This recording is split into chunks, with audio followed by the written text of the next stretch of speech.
नमस्कार, मी पंजाब डक. मी माझ्या शेतामध्ये रोटर देखील चालू आहे. सोयाबीन काढली आणि लगेच रोटर करणं चालू आहे, कारण की आता हरभरा पेरायचं आहे. तर राज्यातल्या सर्वप्रथम शेतकऱ्याला सांगू इच्छितो, राज्यात 16 तारखेपासून 16 ऑक्टोबर पासून ते 17, 18, 19, 20 पर्यंत राज्यात भाग बदलत पाऊस पडणार आहे. सर्वदूर काही पडणार नाही, म्हणून खास करून हा शेतकऱ्यांनी अंदाज लक्षात घ्यायचा. नसता शेतकऱ्याला वाटेल की हे सगळीकडे पडतो का काय, सगळीकडे नाही पडणार, काही भाग सोडून देईल. म्हणून ज्यांचा हरभरा पेरायचा असेल, ज्वारी पेरायची असेल, जर तुमची जमिनीतली ओल हडकत असेल तर तुम्ही तुमचं पेरणीचा निर्णय घेऊ शकता, तुम्ही पेरू शकता. म्हणून हे अंदाज लक्षात घ्यायचा.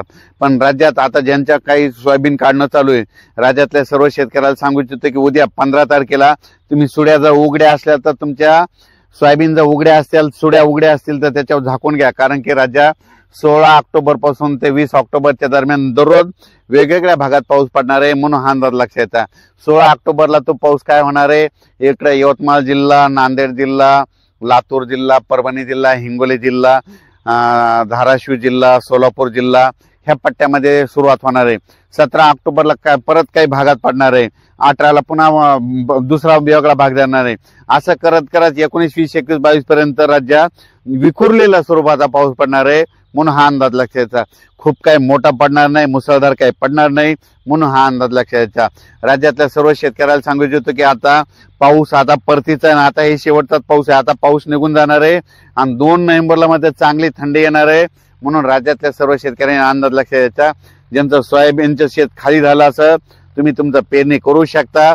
त्याच्यानंतर ज्वारी पेरायची तर ज्वारी पेरू शकतात, हरभरा पेरू शकतात, ओल हडकत असेल तर पेरू शकतात. पेरणीचा निर्णय तुम्ही तुमचा स्वतः घ्या, पेरायचा का नाही ते ठरवा. फक्त तुम्हाला एक सांगू इच्छितो, राज्यात मात्र 16 ऑक्टोबर ते 20, 21, 22 ऑक्टोबरच्या दरम्यान दररोज वेगवेगळ्या भागात तुरळक ठिकाणी पाऊस पडणार आहे.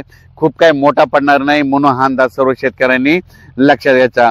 हा केवळ अंदाज कशामुळे दिला की राज्यातल्या सर्व शेतकऱ्याचं सोयाबीन काढणं चालू आहे. कोणाचं सोयाबीन उघड्यावर आहे, मका देखील उघड्यावर कापून ठेवलेली. तर तुम्ही काय करा, 16 तारखेपासून झाकण्याची तयारी, ठेवण्याची तयारी करावी. परत काय झालं, आता कांद्याचे म्हणजे ते बी टाकणं चालू होतं. कांदेवाल्या शेतकऱ्याला सांगू इच्छितो की आता कांदा टाकण्यासाठी देखील पोषक वातावरण आहे. कारण की झाला आता पाऊस, आता हे शेवटचा आहे. शेवटचा पाऊस सगळीकडे जास्त पडत नसतो, फक्त विखुरलेल्या स्वरूपाचा पडतो. म्हणून हा अंदाज लक्षात घ्यायचा. राज्यात सर्व दूर नाही पाऊस, पण 16 ते ह्या 4-5 दिवस 16 तारखेपासून ते 20-21 ऑक्टोबर पर्यंत दररोज वेगळ्या भागात पडणार आहे. म्हणून तुमचं कांद्याचं रोप टाकायचं तर ते देखील टाकू शकता. त्याच्यानंतर हरभरा देखील पेरू शकता, ज्वारी देखील पेरू शकता. त्याच्यानंतर शेत देखील दुरुस्त करा. त्याच्यानंतर सोयाबीन देखील तुम्ही काय करा, तुमच्या सुड्या उघड्या असतील तर ते देखील झाकून घ्या.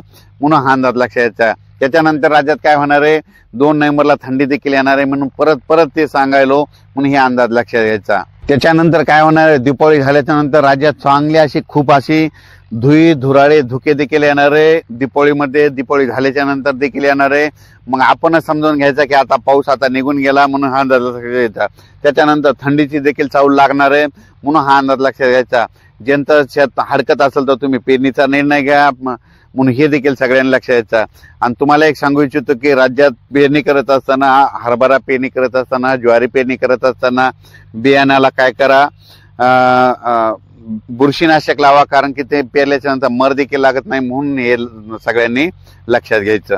हा पाऊस जे पडणार आहे, आता परत एकदा शेवटी सांगतो की हा पाऊस सुरुवातीला काय होणार आहे, इकडल्या म्हणजे याच्याकडून सुरू नांदेड, लातूर, धाराशिव, यवतमाळ, त्याच्यानंतर लातूर जिल्हा ह्या पट्ट्याकडून सुरुवात होणार आहे. त्याच्यानंतर ते पाऊस काय होणार आहे, पूर्व विदर्भ, पश्चिम विदर्भ, एक दिवस उत्तर महाराष्ट्र, पश्चिम महाराष्ट्र, त्याच्यानंतर असा वेगवेगळ्या भागात पूर्व विदर्भ, पश्चिम विदर्भ, दक्षिण महाराष्ट्र, उत्तर महाराष्ट्र, कोकणपट्टी, खानदेश दररोज वेगवेगळ्या भागात असं मुक्काम पकडणार आहे. सगळीकडे काही पडणार नाही, काही भाग सोडून देखील दे. म्हणून हा अंदाज लक्षात घ्यायचा. म्हणजे हा सर्व दूरचा पाऊस नाही, कारण की हा जाता जाता पाऊस येत असतो. म्हणून शेवटचा पाऊस आहे, जाता जाता भाग बदलत पाऊस पडणार आहे. सर्वदूर काही पडणार नाही. म्हणून हा तुम्ही तुमचा अंदाज सगळ्यांनी लक्षात घ्यायचा. अचानक वातावरणात झाला तर परत एक उद्याच्याला मेसेज दिला जाईल. धन्यवाद.